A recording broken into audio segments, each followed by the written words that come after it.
This gin and tonic is fantastic. So glad I prepped it for this video slash stream. Okay, so moving forward with our 020, and I would like to start jumping into some group content to generate income. I think Dungeons is a good place to start. It is the oldest group content in the game, kind of the original group content. But before I do that, I want to get my hands on something that brings me closer to the build I want. We can, since we are now Reaper, we can go ahead and throw the Greatsword on there. But I would also like, ideally, at least an axe here, preferably axe and focus. But we're going to have to see what we can achieve because our reserves here are still incredibly low for a brand new account. We got some stuff in our inventory that might get us a little bit closer. We'll have to see. So from this point on the map, I'm really not anywhere near a trading post NPC or even an NPC that I can really sell to. I guess there's a merchant there, but certainly not near a trading post NPC. Let's see, is there one over here? Looks like there's not. I would have expected one there. So I'd probably have to come all the way over here to Black Citadel. This is the kind of situation where people normally would want a VIP area where they could have that pass stashed up here in their shared inventory so all their characters could use it and they could just zap right there. But it's kind of unnecessary because what we're going to do is we're just going to jump into Obsidian Sanctum real quick and take care of everything there. So this is the poor man's VIP pass. You can also do the same thing with the PvP lobby as well. And that saves us the trouble of trying to work through, or not even work through, but really to pay for a VIP pass. They're really cool. Some of them are. Some of them are less useful than others. But I don't know that any of them are particularly necessary when this is an option that you have available to you. So let's see here if we can kind of get our hands on some rares. So we got 12 rares here. That's at least. Let's see. May end up with more when all's said and done. Yeah. I don't even really care that much, to be honest. All right. So ended up with 12 plus 1, 2 from earlier. And where did the mitts go? Okay, but these I can't sell, so we will savage those for the Ecto. Shiny. That is fine. Alright. So if I really am hard up, which let's say I am. Let's say I'm really hard up. And I'm going to go ahead and sell this stuff as well. Okay. Too easy. So with something that is very, very frequently sold, generally what you're going to see is that the order cost and the sale cost is so close that I can go ahead and just sell it for this because it's not worth trying to tack on to the 4,817 or even worse, 50,861. So if I was going for anything more than 2 copper above the current buy price, I'm going to wait for over 55,600 and change, 55,700 roughly. Sales before it comes to me. It's not worth it. So I want that 44 silver. I'll go ahead and sell at the buy price. Same thing is probably going to be true of these. Let's see, 84, 85 with a significant number there. So yeah, we'll go ahead and sell that. So now I got 61 silver. That is not by any stretch of the imagination a particularly meaningful amount. But it gets us a little bit closer to where we want to be. The stuff that's going to be worth a bit more is the rares. So I have a choice to make here, right? Because the rares by themselves, 1213, 1248, that probably outpaces 1146, 1195, and then this looks particularly low. There's a bit of a disparity there. This disparity is where some people make money on the trading post. Good on them. I've never had the attention span for it, and honestly, I've never had the interest in it. I don't know what I would do with 100,000 gold. Like I mean, buy stuff I don't have, I guess, but it just has never been worth it for me, so I've never really gone down that road. So if something like this, if I wanted to go ahead and sell it, I have enough sense not to sell it at this point. When I can get closer to this, so we got two at 12.24, and then we got two at 12.44. If this difference was particularly pronounced, where I thought these two were going to move quick, then I would look for something closer to this. In this case, I just don't care that much. I'll just go a little bit lower, let it go at that. I'm not going to get that right now, though, because it's hanging out for sale at that cost. Whereas if I had sold it at the buy price, it would immediately sell. If you choose to go closer to the sale price or the higher price, then it's going to hang out until someone actually chooses to buy it. That's fine. I can live with that for right now. So we'll let those go. Now, logically speaking, it would make sense to just go down 1 copper, right? I don't know why I don't do that. I have never done that. I have this irresistible need to come down by 10 or 15 copper on items like this, and usually down to a round number. So with something like this, like I would come down to like 1240. I don't know why I do that. I'm sure it drives some people insane. I'm sure a lot of people don't care. It's not like I'm the only one. These folks came down by 3 copper for no apparent reason. But oftentimes people will come down or up if they're trying to get a purchase by 1 copper. This could be one person who's just stacking up on these because they're gambling that out of 200, and maybe they ordered a stack out of 250, they're going to get at least enough exotic items to come out on top, or maybe they'll even get something that's particularly valuable. Another endeavor that I generally don't take the time with. But we'll go ahead, we'll let these go at this price rather than opening them. I could have opened them for a number of reasons. With this being a brand new account, I could have opened them with the intent of trying to unlock some new skins, as we see we did there with a couple things. And that's awesome. I often do that with new accounts, try to unlock new skins. You might also get something that's worth more than had you not done that. However, in my case, for this particular moment, I don't feel the need. Actually, we're gonna hang on to that for a minute. But we're gonna get rid of put some of this other stuff in the bank, clear out some inventory space, because your inventory does seem to kind of fill up pretty quick. Oh, I can drop that bag too. When doing dungeons. Not that dungeons are super profitable, but they're also not a waste. We'll get our money's worth if we can find a group, and that's going to be the big riddle here in a minute. But okay, so all done. So here's what I love about this. A lot of the VIP passes don't even do this. When I leave the miss, I'm going to return right back where I was. Vast majority of the VIP passes don't even do that. So I could pay 10 or whatever it is dollars for a VIP pass, which is really nifty because it has all the things I want right there, but so does that, and now I'm back where I started. So unfortunately, the VIP pass thing is sometimes a little bit lost on me. Alright, so, but I forgot the one thing that I was intending to do in the first place, which is to get an axe. So let's see if we can get an axe. We should have enough gold for that. We probably have enough gold to get both an axe and a focus. We definitely do not have enough gold to also start getting full power armor. That's just not where we're at right now. That's fine. It is what it is.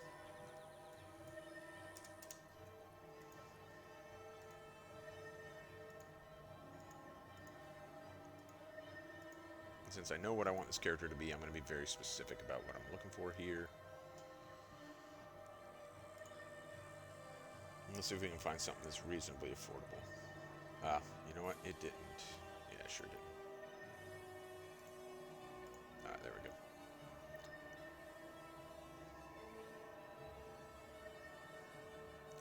Alright, I'm good with this. So it's not power, precision, ferocity. Right? Power, a little bit less precision, a little bit less vitality, and then ferocity. That's a stat line that I'm okay with for this build. It's not min-max, so it's not like the super optimal thing, but at the price point, it gets me close enough to where I want to be that for a 0, that is plenty acceptable. So now we're doing the same thing in reverse here. I could just go like 34.40 and wait for it to come in. But at this price point, I'm going to go ahead and buy it outright. So I'm really doing this guy, whoever he or she is, like a real solid here because they chose to go that 3 copper down, hoping that someone will buy it. And now that's exactly what I'm going to do. So good on them. If I were really looking to conserve what I had available to me, then I would have put in a bid and waited for somebody to actually fill that bid. All right, so we're going to do the same thing here. Power, precision, ferocity. That's pretty cheap. I don't know that we're going to beat that. I don't know. Well, yeah, so again here we got that End of Dragons stat line. I think it's called Dragons stat line, where I get that little bit of vitality for sacrifice and precision. For Reaper, that's not a terrible thing because if you go min-max, you can actually cap precision anyway. I don't min-max, so I'm probably not going to cap precision, but I don't know. The difference is 5 silver with going to the Berserker stat line. So we'll just go ahead and go Berserker stat line and carry a skull around. Why not? We're a necromancer. Let's tote a skull around. All right, so now we do have what we want. We can take a look at trying to get into this dungeon. So with dungeons being the original group content, with the amount of time that has passed, with the other things that have been introduced, it may not be the easiest thing in the world to get a group. We'll have to see. And this is really kind of an interesting exercise here because if there's not one available, I could certainly create one, right? I don't know that a lot of players coming straight into the game right now are going to take the initiative to create a group, particularly for dated content like dungeons. Maybe for a particular living world chapter that they're working through, maybe that's more likely. Yeah, so we got nothing right now. That's a huge buzzkill. So if I'm a brand new player, I have to ask myself, do I want to create a group? Do I know the proper etiquette? Are people actually going to come and support me? Is this something that's available to me right now? There's some uncertainty there, I think. I don't know that the Guild Wars 2 LFG tool is really put together well enough for a new player to be at this point where we're at right now, looking for a group and not finding one, and take the initiative to do this the right way. If I were a new player, I'm not actually new, so I don't know that I want to present myself as one. That seems disingenuous. If I were a new player, what I would encourage, so if that applies to you, is when you advertise your group, be honest. Hey, new player trying to learn XYZ. I think your group is more likely to fill. There's no shortage of veteran players out there. Like, these folks are all hanging out outside the dungeon. I assume they're here for a reason. All these folks might be waiting for someone to actually create a group. And someone with 435 mastery points there, this guy might be waiting for the opportunity to actually teach someone in the dungeon. I don't know. So if you just come out and actually say, hey, I'm a brand new player and I want to learn this thing, I think your chances of filling are much better than if you try to present yourself as an experienced player, only to very clearly not be once the dungeon begins. Because I think when that happens, you're probably going to run into a little bit of frustration from some of the other people in the party, and they might actually bail on you, which I hate to see. I always try not to bail on other people in a dungeon or in any group content. I find it really, what is the opposite of classy? Not classy. That's the opposite of classy, right? It's just kind of, it represents the game very poorly. It represents you very poorly as a player if you just bail on someone because they don't know what's going on. Take the time and teach them. I don't enjoy Path 1 that much. Now if they are toxic, by all means bail on them. Go bananas. But if they just don't know what's going on, maybe just take a minute to tell them, All right, so let's go through this dungeon. I don't enjoy Path 1 a ton. I really prefer Path 3. For whatever reason, most of the dungeons, Path 3 is my favorite path. But we can probably navigate this without too much difficulty. There are a couple spots where I'm a little bit rough, especially after I've probably done Path 1 about 4 times in the last 6 years.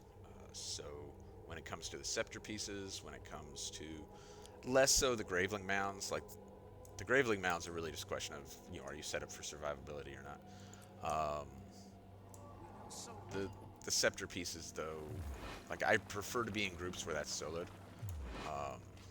But we'll be alright.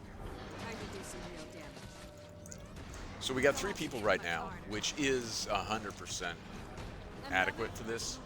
The Graveling Mounds in Path 1 can be a little bit more challenging with 3 people. My concern is not necessarily that we have 3 people, but that one of them's at level 41. So right now we are not adequately prepared for the Graveling Mound portion of this path. We'll see what happens. Like I got nothing but time, and if it's disastrous, and you're watching, which I don't think anyone is, but if you are watching right now, and this goes very poorly, then, you know, leave.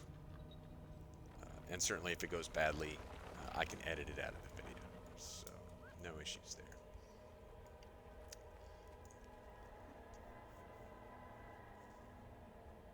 And we don't know. We don't know what the level 41 with 492 achievement points, that could easily be an alt. Could be that this person has a main account with 30,000, 32,000 mastery points, and they are adequately prepared to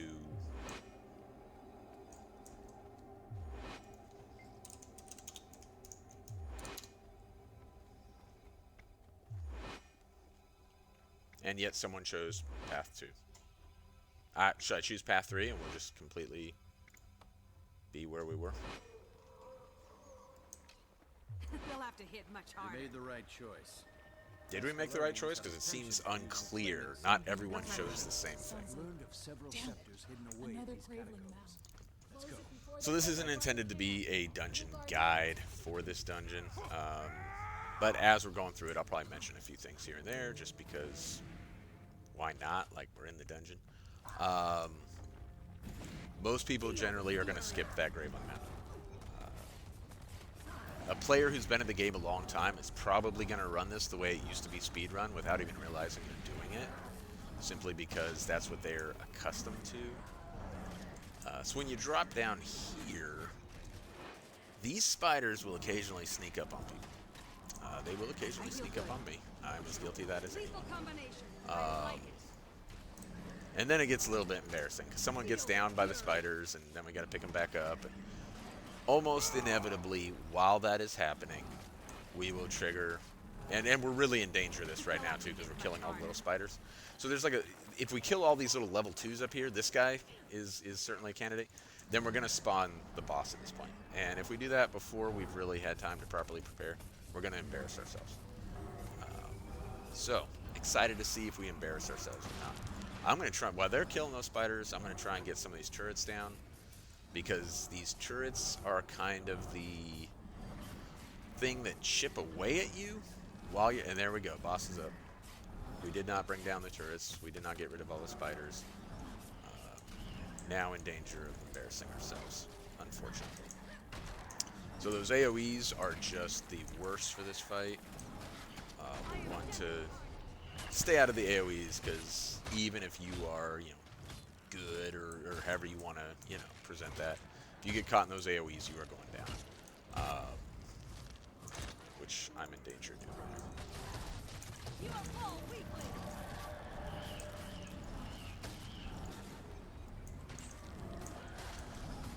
And it looks like I'm still the only one working on the Spider Queen, which is a little bit frustrating, a little bit disappointing. Not a good sign for how this is going to go going forward. But no one's dead yet, so we got that going for us. So I'm not working the break bar right now, because I'm going to kind of wait for some of my cooldowns until I have all that available, since I am the only person working the boss here. I need to be able to bring that break bar down myself. It looks like other folks are finally coming around now. So that immobilize right there that it just used on my flesh golem, I feel good. that can potentially be a problem. Where it ends up being a problem is if you happen to be standing where one of these big AoEs is going to be, and it immobilizes you in the AoE, then you really have ended up in a spot where you don't want to be.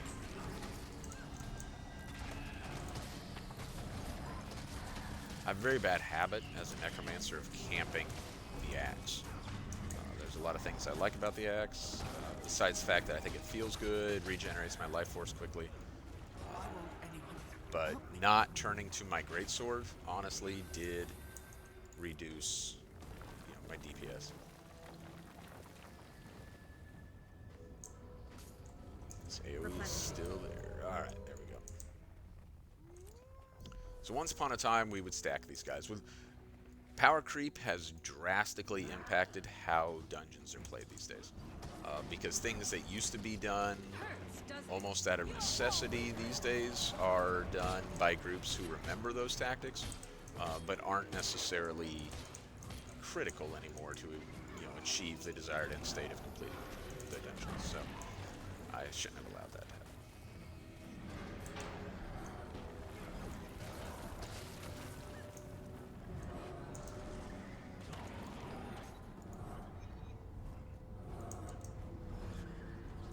And this guy is really the primary reason why everyone would stack right here back in the day. They'd pull the entire group right here and then just bring the entire group down extremely quickly, and it wouldn't be an issue. Not as critical these days. It would make this faster though.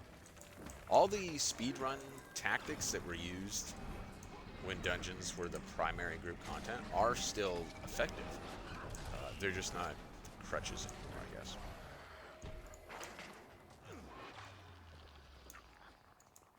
They'll have to hit much harder.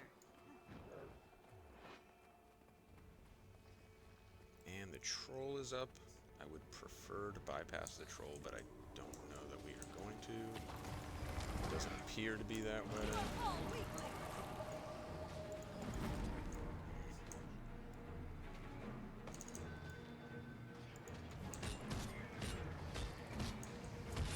The troll back in the day would have been a 100% skip type situation. We wouldn't have spent the time dealing with this. He is relatively difficult for circumstances.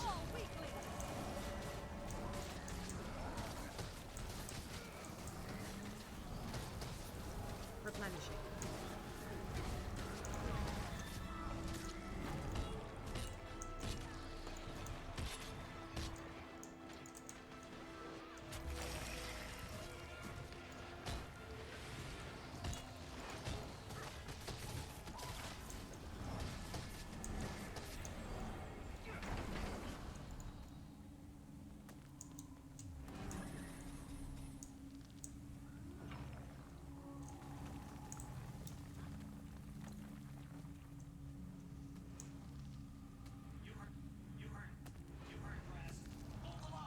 So everyone just went straight in on Kohler. That's fine.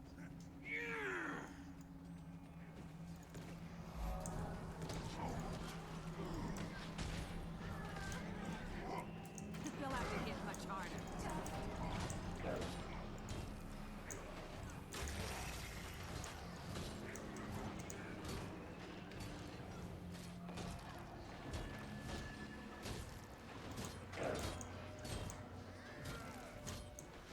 Kohler used to be stacked in the corner, for good reason.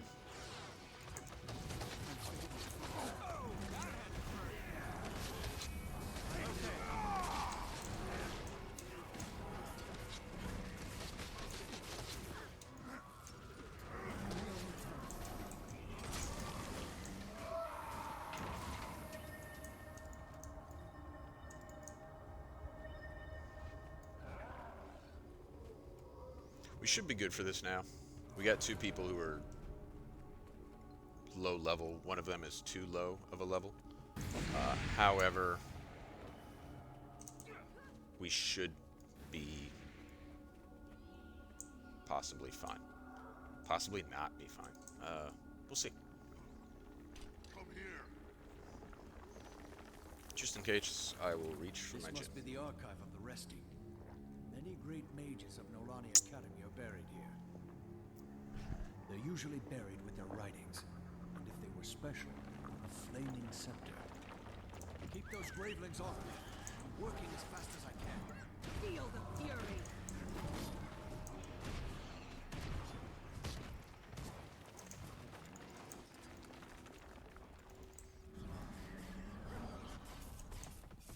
You are all weakling.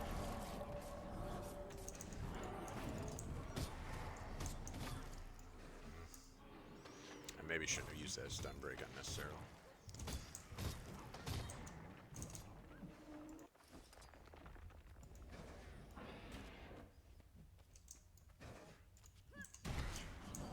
Waiting for that third Graveling man to pop up.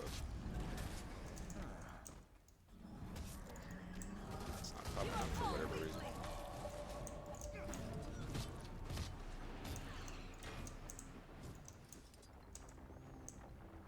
Wonder if it's because they're struggling on this side.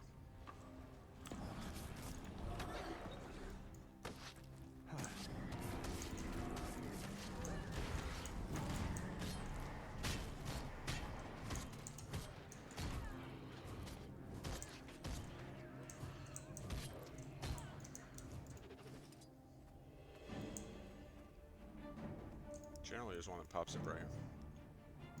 Wonder if that warrior brought it down while I was over here. Maybe. Maybe, maybe.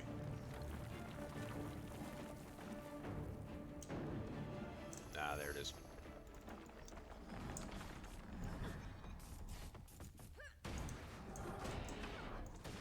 You are all weakling. I am dead in part.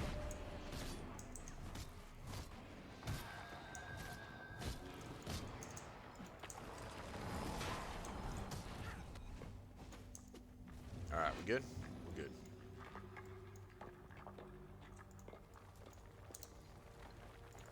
The Arca. Switch that led us into the weapons storeroom. Found it!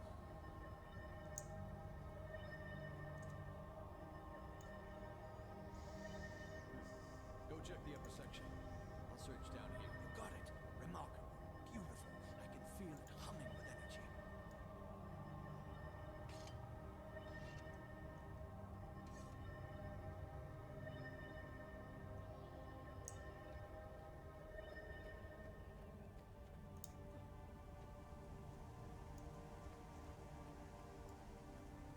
Now, what would be optimal for us A new place to explore.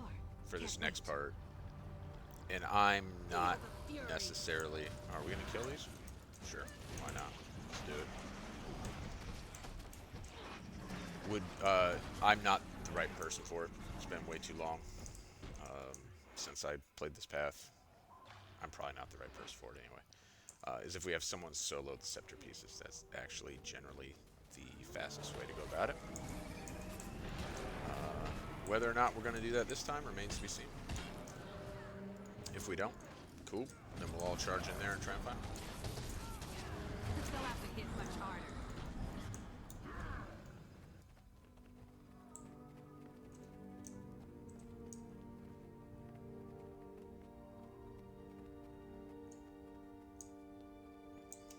Are we going to fight the users too? We're going to fight everything. Feel the fury.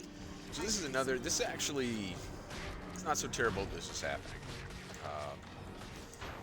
One, the drops will, a tiny bit, incrementally, assist us with generating income, which is why we came in here in the first place, right?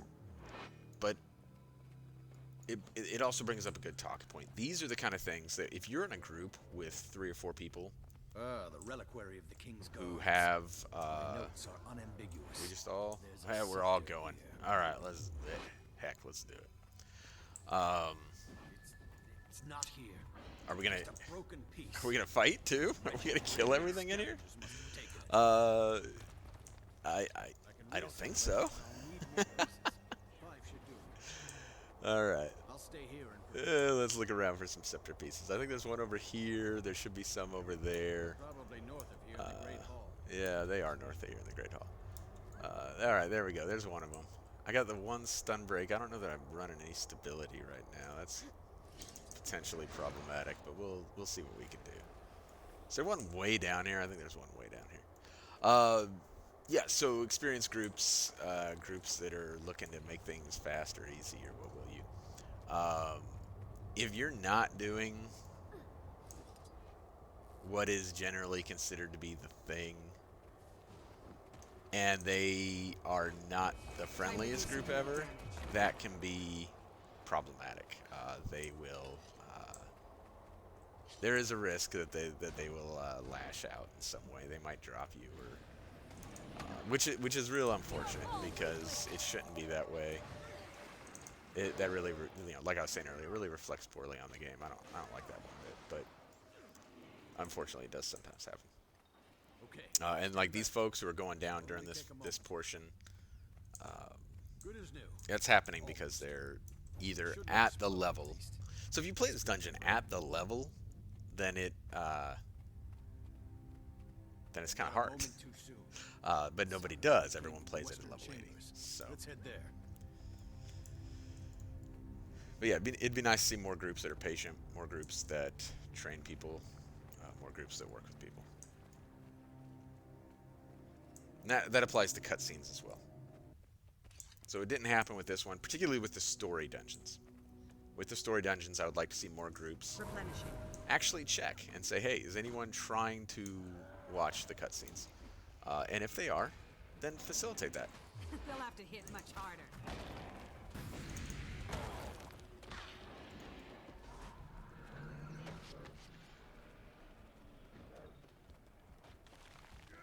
I'm really concerned about our level 32 making it through. Although, is that? No, that's our level 41 right there. It's not absolutely critical that they do make it through there. Like, it can be worked out. But it'd be nice if they were able to. I'm not sure. Let's see. Marquis. What's it? Vibro is the name we're looking for. Yeah.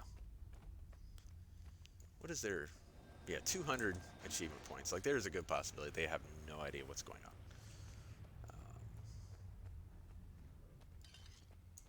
But this hasn't been a terribly rude group or an unkind group. It just... Nobody's saying anything in chat, which neither am I in their defense, so... Come here.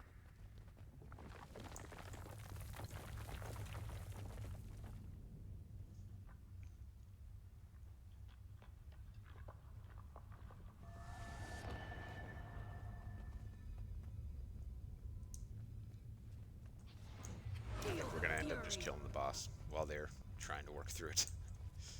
It definitely seems to be the way things are going here. That's fine. So that's not a terrible thing to do, honestly. They're going to get credit. At their level, I don't know how much they would have brought to the table.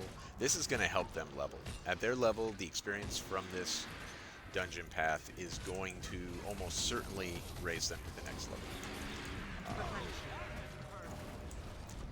Unless they just are barely 32, in which case they might still be 32, but they're almost certainly going to be 33 here in just a second.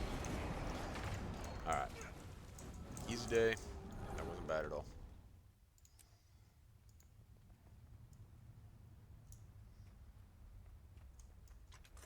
And there we go. Now the nice thing for us, beyond the 50 and 26, so 76... yeah, let me say thanks. Beyond the silver we got out of it, so just shy of a gold. When you look at the drops and stuff, we probably came in just shy of a gold. But beyond that, that experience just chunked us away on the core Tyria mastery. And to get all the way down here, that's a lot. This one is millions of experience. So to chunk away a little bit on that, not bad at all. So I do vastly prefer Path 3. Find it more fun. If only for sentimental reasons. I maybe should have stayed in the group and seen if they were going to do Path 3. That might have been the smarter play there. I did not do that. We'll give it a second before we start looking at some of these others. Like COE, I used to be really good at COE. I ran COE a lot. I had every little port. You know, I knew where to stand and exactly all the timings and everything. That was a long, long time ago. I don't even know if I remember any of COE anymore. Probably be an experience. And I think that's true of a lot of veteran players. So I'm doing this because it kind of fits the direction I want to go. We already did Path 1. The same people. What are they?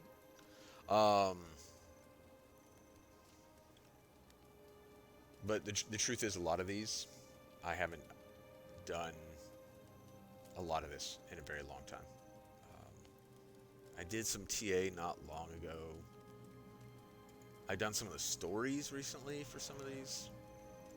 But there used to be like several specific paths that I would run a lot, and that's not necessarily been true in the last 5-6 years or so. So Citadel Flame, Path 3 is considered to be the fastest path if everyone knows exactly what they're doing. But man, look, we got nothing going on here. We got what we've already done. Nothing. One guy trying to get, which I don't love that. Although I think up is kind of the quickest path. And this is the problem with the oldest group content in the game. Now we could look at trying to get, let's do it. We'll jump into a fractal. I don't even have that waypoint. I wonder if they're like halfway through one already. There's a good possibility they're already halfway through one. We'll see.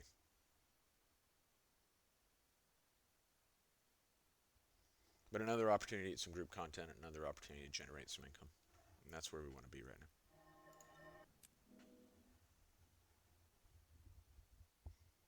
So fractals are interesting because you have to build up towards the higher levels by acquiring equipment that allows you... Oh, they just barely started.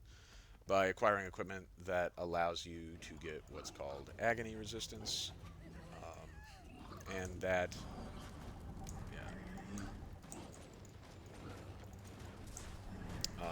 And you generally need... Oh, I still got that. I don't want that. Well, it'll be fine for me. So generally that's associated with ascended armor or ascended items. However, the first handful of fractals we can do without that. And this is Fractal 1, so this is the perfect situation for us to be in. We're actually really quite fortunate. We couldn't have asked for a better situation.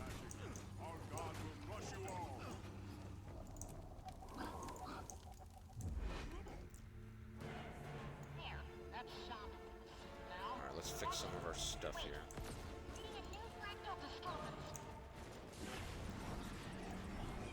Let's go ahead and get our flesh golem out, I guess. Arise, my creation.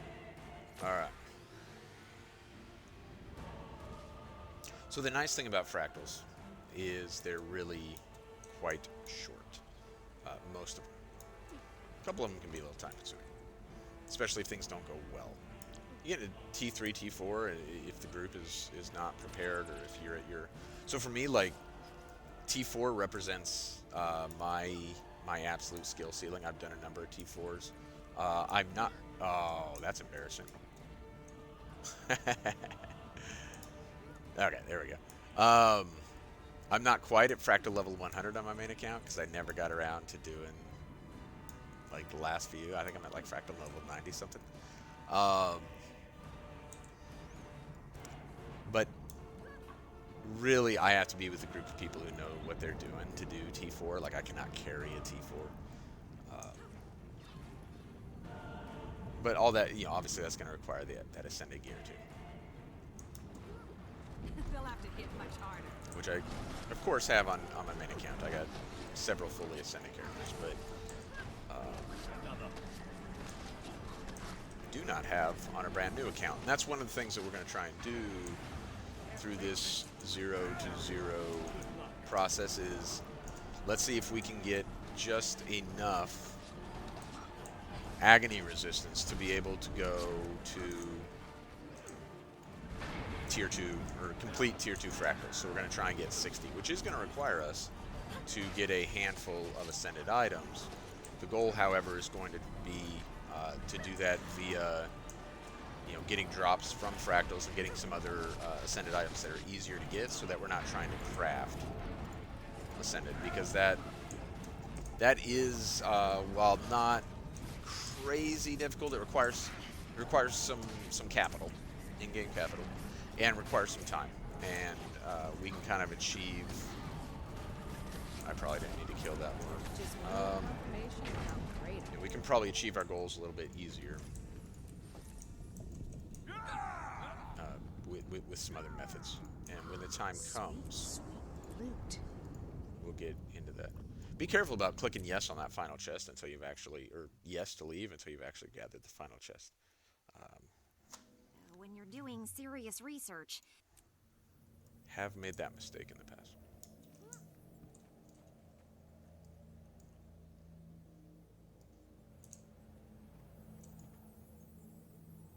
Alright, is this dude just gonna turn around and leave? Come on, buddy, we can do a few more. Wonder what number 2 is. Uncategorized. Not my favorite. It's really not that bad, though. Some folks just hate this one. Now, as you get into, like, Tier 3 and Tier 4 fractals, then you get these instabilities. I think they're there in Tier 2 as well, but they are extremely problematic at Tier 3 and Tier 4 if you don't kind of pay attention and kind of have a pretty solid idea of what you're doing. So this becomes, this particular fractal, these jumping phases become much more difficult when you have some of those instabilities that either force the group to stay apart or affect movement in some way. At Tier 1, this being Fractal 2, we don't have to worry about that.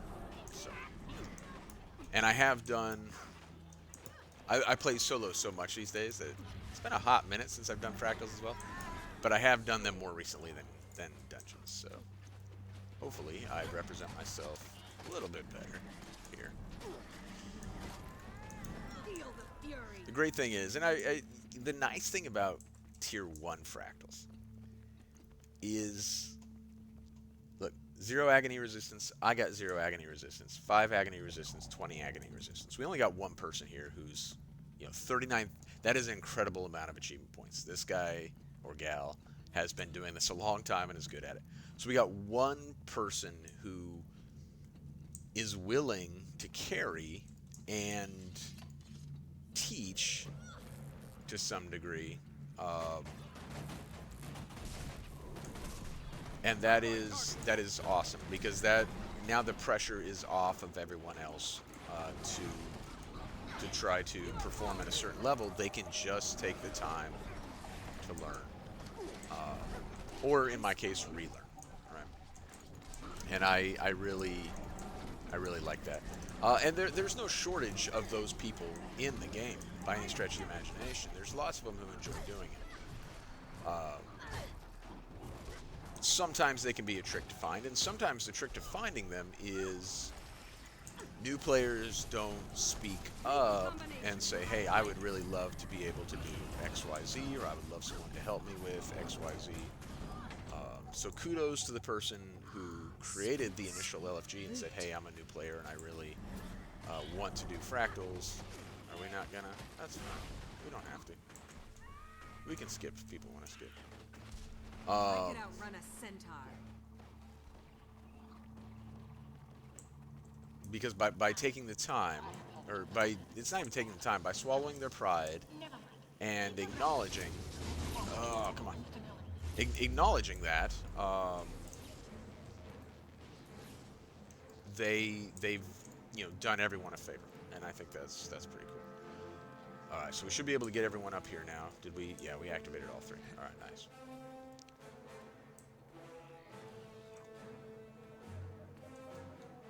More gin.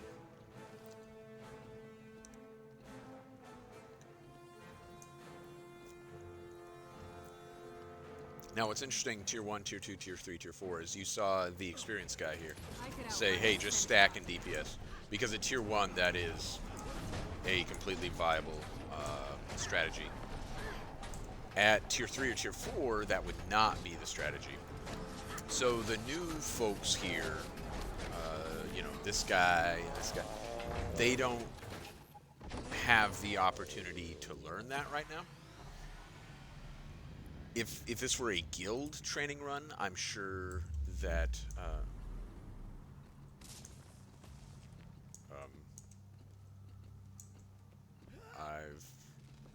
I'm not not done this before.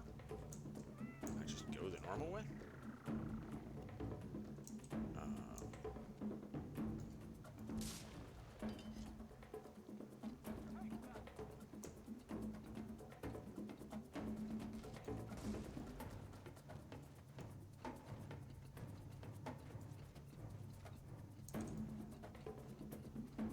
And that's kind of, so coming back to the point, on an actual guild training run, we wouldn't experience that. Shortcuts are great, but that's not teaching. Not to pick on him. Kudos to him for even doing this in the first place, and I mean that. So you know, by no stretch of imagination, am I disappointed that that happened? Not really. Sharp blades, sharp mind. But these folks aren't learning anything right now. And in my case, you know, I'm not relearning anything. I was genuinely confused because I thought, are we going the wrong direction? And the answer is yes, we were going the wrong direction.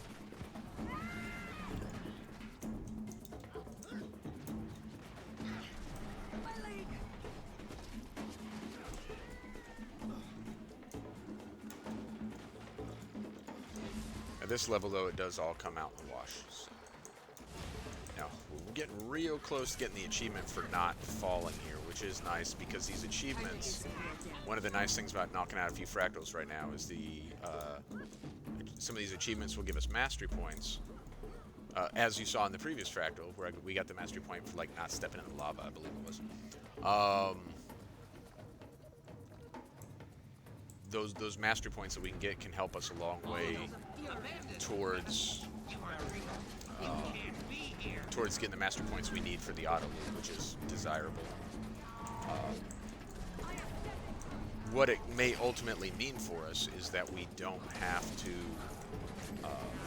worry so much about Living World Season 2 to earn those mastery points, which means less playthroughs on that, and that is a potentially positive thing. Just less time spent working.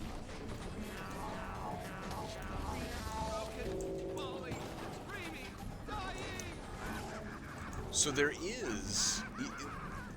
I don't know that there was ever meant to be an overarching story arc that extended, or story arc might be a strong term, but I don't know that it was ever intended that there kind of be this, we'll say story arc for lack of a better term, that extended throughout all the fractals. But over time that developed, and it's actually cool. It, in a sense, is some of the more interesting. I don't know if I want to say better because it's not developed in terms of a traditional story arc where there's this climax and so forth. But it's some of the more interesting or engaging pseudo story content that Guild Wars 2 actually kind of came up with. And I really liked that. So yeah, interesting thing there. I guess the point being, if you were to really get into that content, I think you would want to explore that and just kind of scope it out because it is kind of cool. Don't take my firewood, bro. I need to get back close to the fire for a minute.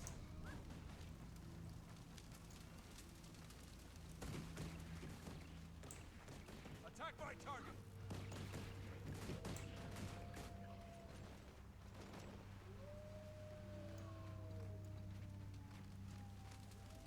So we need the firewood to keep the bonfire going, and then we need to keep the enemies away from it so that they do not extinguish our bonfire. And now I'm feeling all sad because I can't find any firewood. There's some way back Time to do some real damage. so that I can contribute. Now my feelings are hurt because I feel like a non-contributor.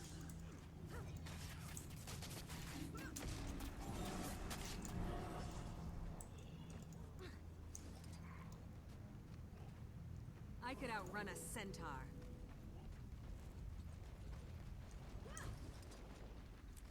There we are. Bonfire's getting a little rough. Oh, they got that one.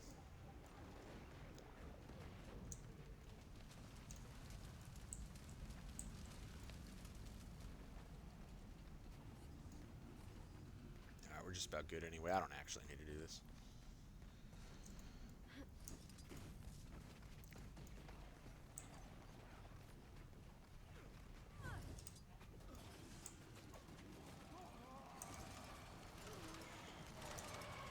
That's kind of an inadequate description, what he said there. What he said is light fires.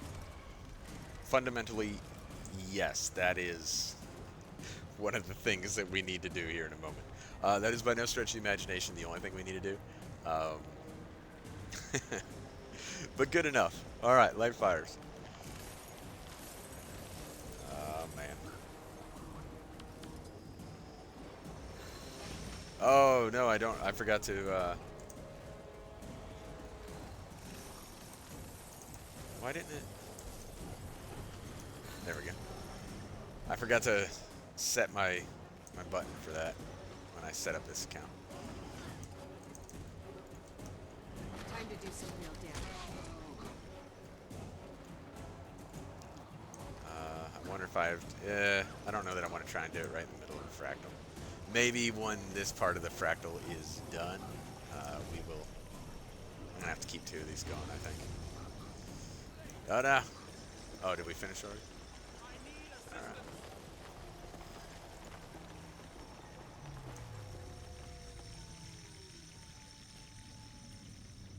All right. Let's see if I can do it real fast. Options, control options. Where's the special action? All right. Yay.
Are we waiting on someone? I think we got everyone. Let's go. I would love to be grabbing those, I forget what they're called, those little mislock and stability things. They do really enhance your capability, and so at a higher tier fractal, like if we were looking at tier 3 or tier 4, they would pretty much be prerequisite. You would want to have that mastery to be able to grab those, because that's what you need, the mastery to grab them, which is why the guy who's running this, or I don't know if I want to say running, but this guy, he's grabbing all of them because he has that mastery. He has apparently almost every mastery. I think he's just shy. I think 455 is max right now. So he's just shy of that. But obviously, at my mastery level, which is currently 2, I don't have it. For T3 or T4, it's pretty much a prerequisite. So a majority of fractals have an achievement within them. I am 100% under the impression that he is not going to take that time. I think he's trying just to run people through as quick as possible. And I don't blame him for that. He's taken his time in the first place to help people out with this. So do not blame him for kind of not wanting to try and get some of these achievements, some of these mastery points that you can get via the achievements. But this is one of the easier ones to get the achievement. All you got to do is go through the entire fractal and kill all the chickens. They're obviously easy to kill. You just got to find them all. You can potentially get that achievement solo. You just got to kind of set up for it, because this particular portion, more than any other part, that part that we just went through with Siege Master Dolphy here, who by the way is named after a player in the a content creator, a player and content creator from early in the game's history. She quit playing years ago, from what I understand. But that Fractal character was named after. She made a lot of guides that were like gospel for people early in the game. But if you can get past her, you can probably, if you're set up for that, you can solo this and get the achievement yourself. It's one of 2 or 3 achievements that you can solo without a terrible amount of difficulty and get what you need out of it. I would have to change what I'm currently running. You might have noticed I wasn't able to reach the burning oil with the axe. I would have wanted to set up staff for that, something like that.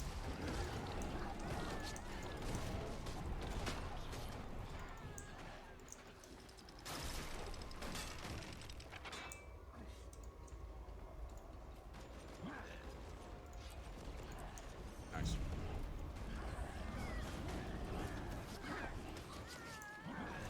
So the Pact Mentor thing, really interesting. So the mastery I just unlocked allows me to tag my location on the map so that people can see where it is. And I do think it's... I shouldn't say I do think. I'm undecided on whether or not that was originally envisioned to be kind of like the little sprout thing, like in Final Fantasy XIV. Like, I'm not sure what the original manifestation of that was. My fear was that what was intended there was for it to mark where people willing to help was, but because it's one of the first, probably for most players, the first mastery that they unlock besides gliding and raptor, then it creates a weird situation where it doesn't serve that function. The function it really does serve, though, that is helpful, is it allows a player who needs help to mark where they are. And maybe that's what it was always intended for, and I misinterpreted it. And I've kind of opened up to that possibility that I did not correctly understand it and probably judged it a bit prematurely. It ends up kind of being used for both, but I feel like really, if you really want to find someone who knows what's going on, they'll have an actual commander tag, because those are much harder to get. That's kind of a little bit unfair, but I feel that way anyway. Take shape.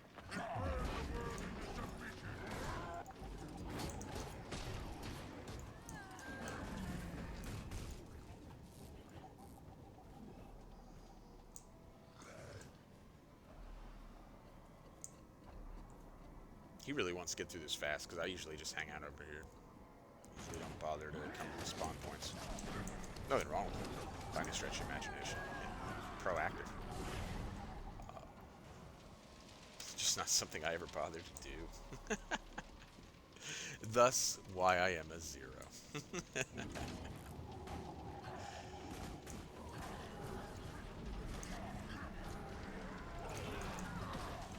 I didn't even need to use that. That was a waste. Should just saved it for the boss. It should come off cooldown by the boss. Mislock Singularity. That's the term I was looking for. These dudes right here. This is the mastery that is prerequisite for T3, T4.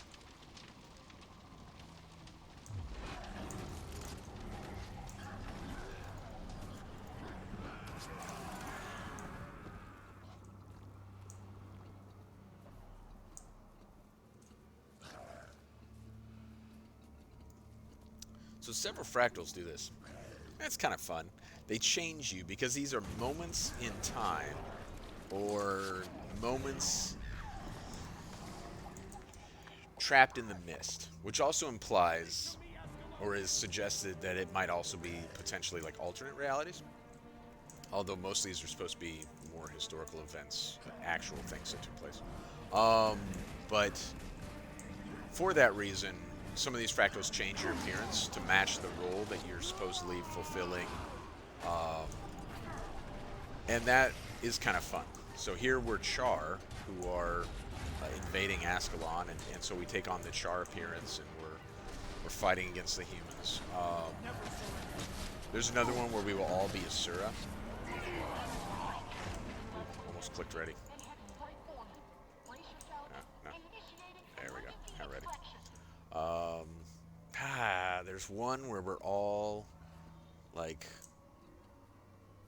undead or whatever, you know. We're Joko's minions. Awakened, not undead. That's Saitan. There's one where we're all awakened. So several where it changes to kind of match the story, and that can kind of be a fun thing, particularly if you're exploring the lore of the game. So if you're new but you find the lore to be engaging, I hate Swamp.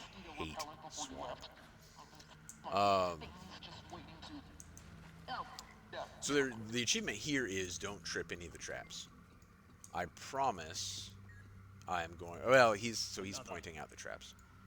Oh, he's just saying yes, they are everywhere. I am 100% going to trip one at some point. Feel the fury. There's some right there.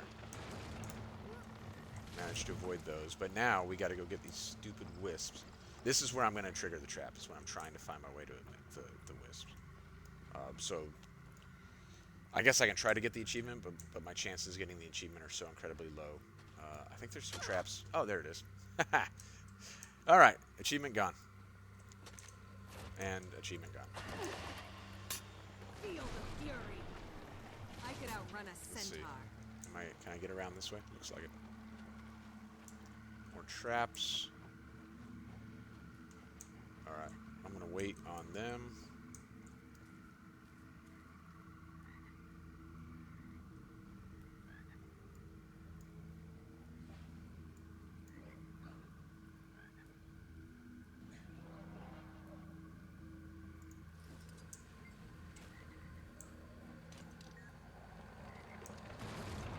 Let's do it.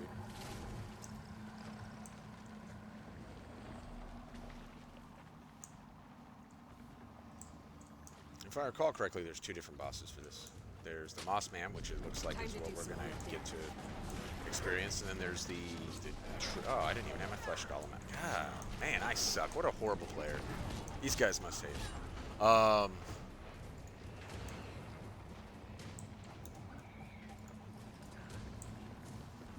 am I mistaken? That's how often I pay. I intentionally avoid Swamp. I'm not going to lie. I will tell you the truth. I hate this fractal. I intentionally avoid it. Obviously, at tier 1, it's super easy. But just the same, I intentionally avoid it.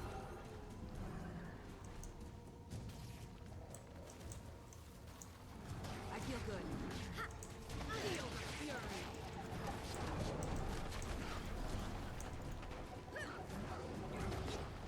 Still haven't hit much hard. I am dead.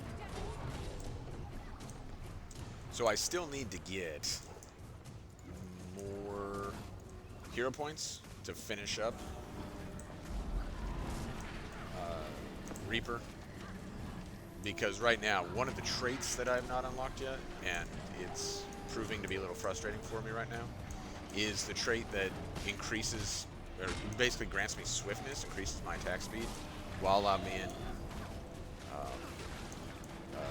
Shroud here. And that's a huge buzzkill, because this move right here, you know, the auto attack in Shroud is fantastic. You do a ton of damage. You do a ton of damage, and it actually regenerates itself, so you get a little bit of your life force back when you attack with that auto attack. So it's super. Oh, isn't there a thing where I've forgotten some of the mechanics I and could outrun a everything. centaur.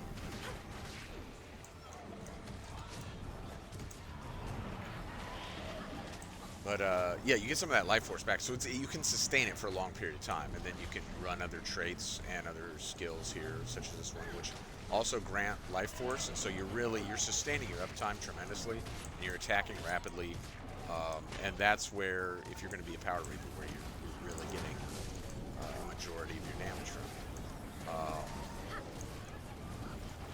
Without that trait to increase my attack speed, I'm kind of less than optimal. Alright, where do we not have someone? We're going to mess this up because no one went to this back one, and I don't know that I have the time to do it. And I don't have my swiftness set up. 13 to, ooh, it's going to be real close. 6, 5. Alright, go team, right me.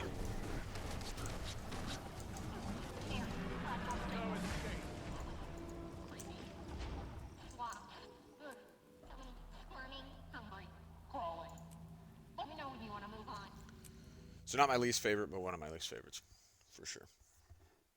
Let's see. We doing another? I think people are trying to tap out. Yeah, we just had someone leave. What's the next side? Next one, cliffside. I'll do cliffside, and then I'm gonna tap out. Cliffside's not bad. I kind of like cliffside. It's weird. Cliffside's weird, but I do like it. They did make some changes to it a little while back, including this opening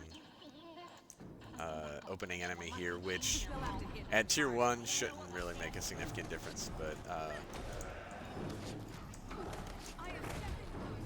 it is different than it used to be.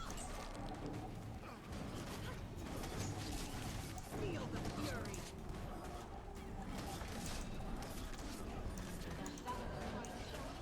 Oh, I got my fractal spoon.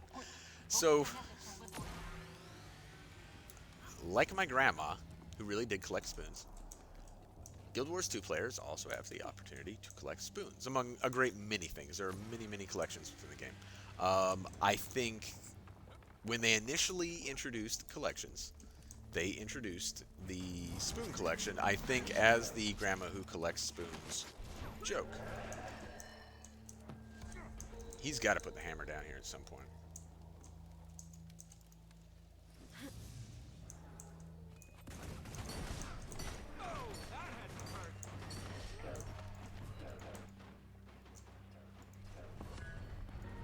Another personal victory.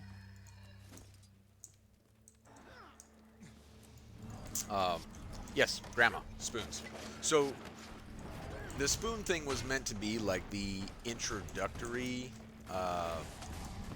collection, so that people who wanted to feel out the collection process could collect their spoons, and that kind of was their segue into the whole collection thing.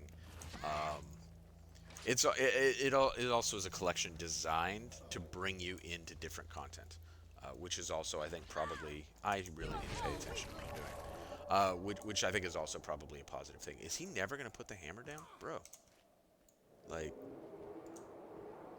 it's okay to put the hammer down. Someone. Oh, thank you.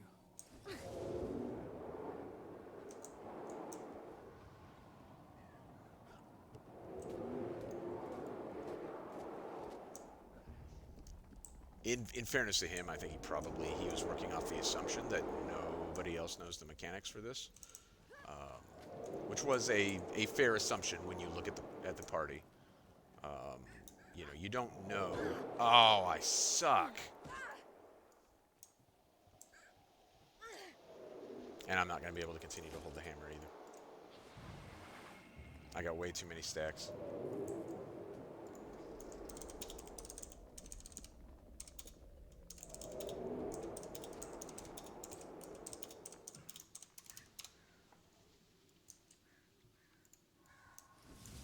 That's a real bummer, because everyone else is up there. And like an idiot, I fell because I didn't take my time with... Oh, they disabled him. Okay, that helps.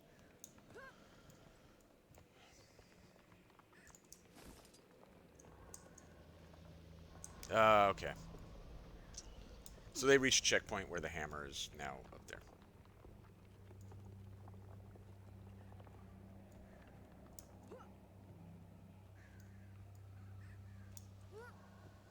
Super embarrassed. Full of shame. Deleting this one. Deleting it.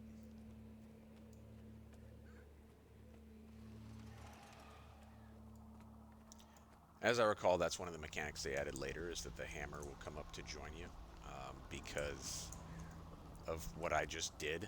Like, that's not fun for people. So they made a little correction there.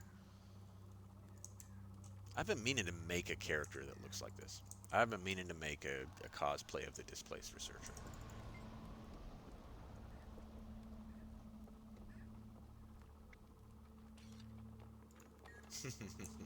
Back away slowly is 100% the right answer.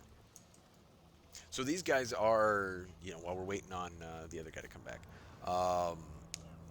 these researchers and the folks that are in the kind of the fractal little lobby area there are part of the story of why fractals are the way they are, and that kind of story that intertwines throughout the entire fractal experience, which is a cool thing.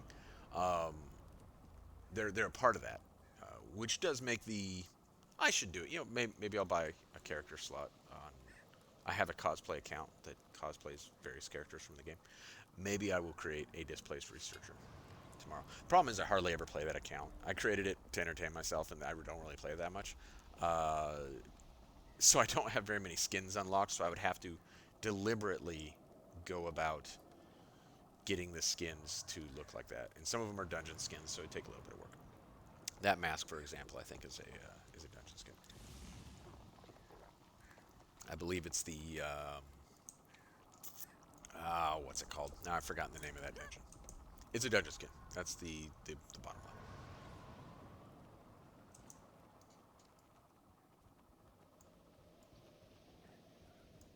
It's the Dredge one. Dredge and Inquest.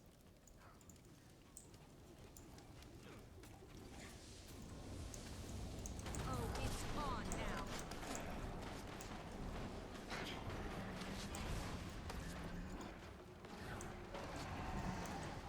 I wonder if that person knows, A, not to hang out in the fire, and B, they have to...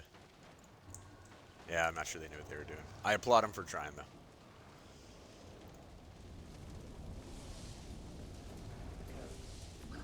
Come on, wait for that fire to go away. It's not going to.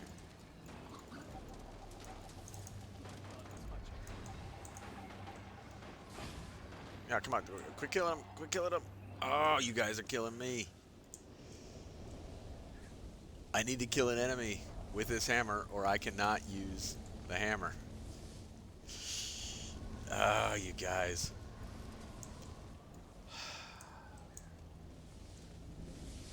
So the mechanic actually used to be even worse, and groups used to get super frustrated with that whole thing.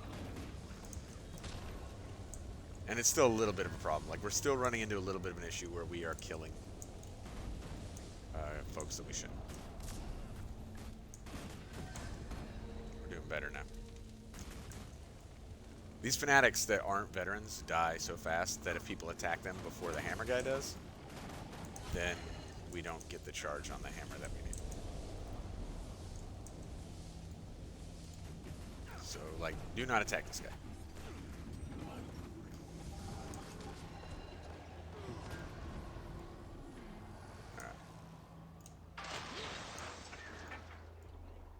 So I love the appearance of the fractal hammer, or I forget exactly what it's called. I call it fractal hammer. Is that what it's called? I don't think so. But that hammer has a really fantastic experience, or appearance, and they added that as a hammer skin to the game. Now, obviously, we won't be toting around a hammer on this character, although my shroud kills do actually count as hammer kills, if I remember correctly. As do various other like random weird things. I think your pet, when you're as a ranger, your pet's kills are staff kills, I believe. Anyway, Necromancer does not carry hammer, so for this particular playthrough, no reason to particularly care that much, but it is a great skin. And potentially I could outrun a centaur. maybe maybe when I do the story playthrough, since I'll be doing that likely on a mechanist, probably on a mechanist, maybe I will also unlock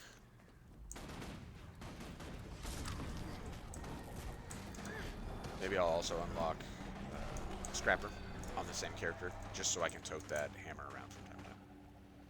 Because great skin. There's also one that basically looks the same, but instead of a purple glow, it has like a white glow. Well, I think one of them is called Entropy, and the other one's called Genesis, if I remember correctly. So they have a similar experience, and thus they have names that are I could very outrun a related. centaur. And yeah, good skins. And these days, pretty cheap. There was when they were first introduced, Genesis in particular was not easy to acquire, and was quite costly. Because I got it when it first came out, I think I paid like 80 gold for it, which is really like unneeded. Like no reason to be paying 80 Still gold have to for get a much harder. hammer skin, generally speaking.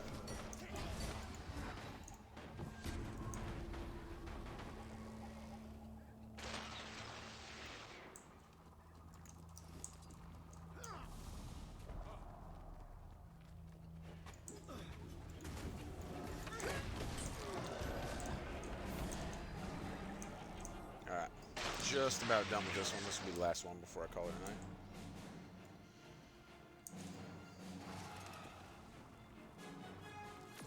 The achievement for this fractal is a little bit weird, and not generally something that a group is going to succeed at unless they try to achieve it. So, I don't expect to get that.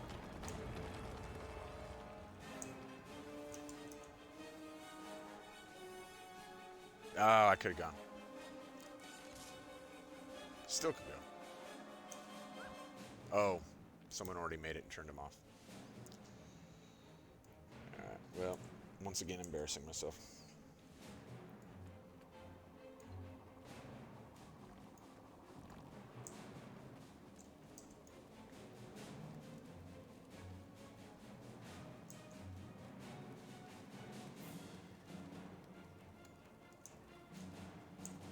This guy's toting around the legendary rifle.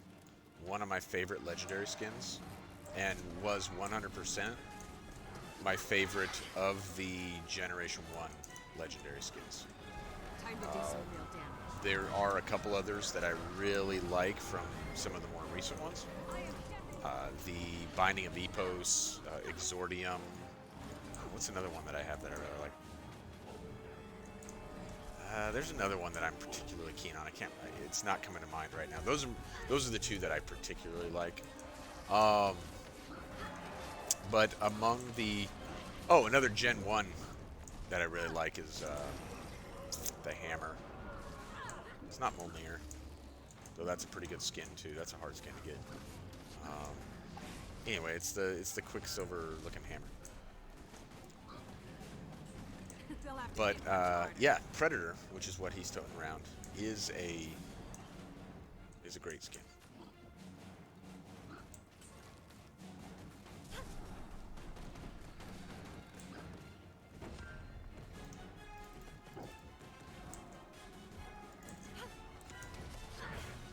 So I do not intend on taking this account as part of the 0 to 0 to the point of getting a legendary weapon. It crossed my mind as like a thing that might potentially be an option. Oh, someone gonna grab it? Yeah, you need a second charge.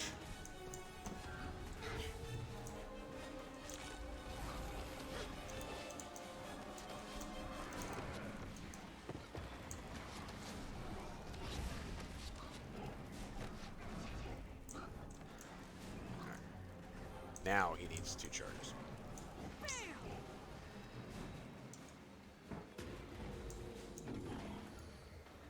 All shiny.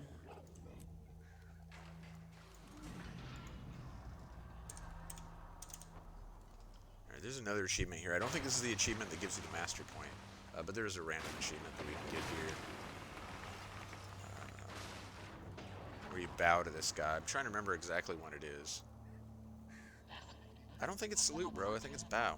And where he's going. Data to analyze. As for you, tell me when you're ready to exit.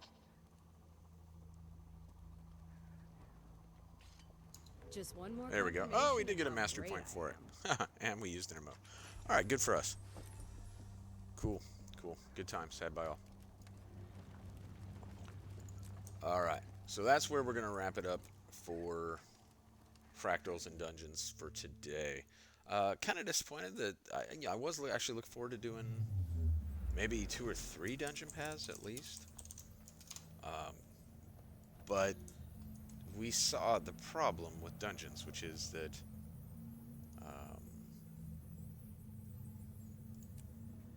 people aren't doing them as much as I would like.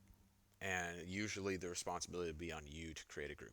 Had I created groups for some of those, far more likely that folks would have joined and I would have got to do them. And maybe here in the future at some point, I'll go ahead and do that because I would like to get through a number of dungeons. I would like to generate some income that way.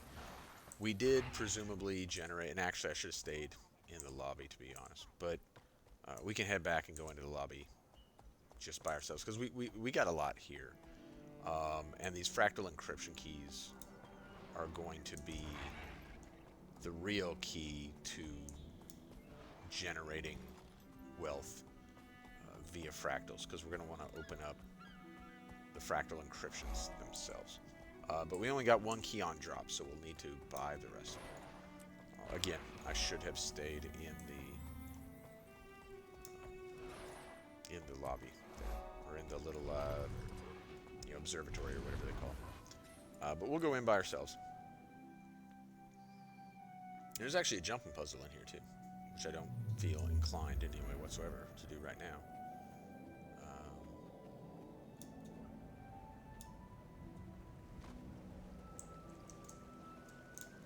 Let's see, is this the guy who has... sell junk. But not our spoon. We're going to keep our spoon because I don't think it unlocks in the achievement. If I get rid of it at this point. So we're going to hang on to it for right now. I definitely do not need that though. We're going to buy the keys. But do I have... Oh, I do have... I managed to generate during that run 31 fractal relics. So the keys appear to be relatively expensive, right? At 20 silver. Let's buy 5 of them. So we're going to spend a whole gold. Which appears to be a loss, but let's open 5 of these, and it's going to kind of get lost with everything else here. Let's move this stuff towards the back. So hopefully we come out better than 1 gold plus the cost of the relics that we also lost, which I'm not going to try and figure out monetarily right at this second. Although we may get some relics back here by opening those. We did not. Oh, that's from the dungeon. That's why. Okay. Anyway, bottom line. Let's open up 5 just to see what we got for our 1 gold. Sweet, sweet. 20, 40, and another 50 is 90. Unfortunately, in this case, we just barely came... Oh, and now we got a few more relics. So we gained back some of our relics there. We just barely came out in front on actual gold. I'm actually mildly disappointed by that. But sometimes you will get quite a bit more. And I'm still going to buy... I'll probably buy another 5 because we will sometimes get the keys from drops. So let's get like 5 more for right now. And maybe we'll have slightly better luck this time, because I would love to make a gold or 2 off of this. So out of those 5, got some more relics again. 30, 20, 30, 30, so... we came out on top there by about 30 silver. And we got another key, which is going to save us some money on the key, so... Oh, God, I do not care at all. Alright. So not my most profitable fractal run ever. The fact that we were doing, very early fractals may be a factor there. But when we sell all that junk at 465, we're still in better shape than we were. And of course, we got a ton of drops here. So the 2 rares we can sell, and some of this other stuff is from the dungeon as well, but also benefits us. So we're not in awful shape, I guess is the point I'm trying to make. It was beneficial for the amount of time we spent. Is it as profitable as some other things in the game? Not at early level fractals, but also not a waste of our time.